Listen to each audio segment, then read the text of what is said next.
ভাই নিজের কাছে মনে হয় দোয়া করলে দোয়া কবুল হয় না, আল্লাহর প্রতি ইখলাস, না না না না না, এইটা অনেক বড় অন্যায়, অনেক বড় অন্যায়। আল্লাহ সুবহানাহু ওয়া তাআলা দোয়া কবুল করে, সামিউন বাসীর, সামিউদ দুআ।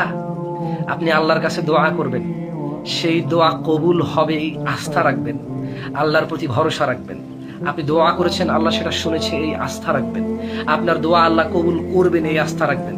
আপনি যা চেয়েছেন হয় তা পাবেন, না হয় তার কিছু কম পাবেন, না হয় এর বিনিময়ে অন্য কিছু পাবেন, না হয় এর বদলে একটা মুসিবত আপনার আশ্রয় হয়ে যাবে ইনশাআল্লাহ, না হয় একটা বড় মুসিবত ছোট হয়ে যাবে, না হয় ইয়াউমুল কিয়ামাতে আপনার যখন জান্নাতে যাওয়ার জন্য নেকির প্রয়োজন, এই দোয়াটা কাজে আসবে। আপনি যখন জান্নাতে প্রবেশ করবেন, উচ্চ মর্যাদার প্রয়োজন, আল্লাহ এই দোয়াটাকে নিয়ে এসে উচ্চ মর্যাদা দেবে। দোয়া করবেন আল্লাহর কাছে, চাইবেন মন ভরে, হাঁটতে উঠতে বসতে ঘুমাতে খেতে দোয়া করার জন্য ওযু থাকা জরুরি না। শুধু টয়লেট অবস্থায় আল্লাহকে ডাকবেন না, এছাড়া সবসময় আল্লাহকে সবসময় ডাকবেন, সবসময় আল্লাহকে ডাকবেন ইযনিল্লাহি তাআলা।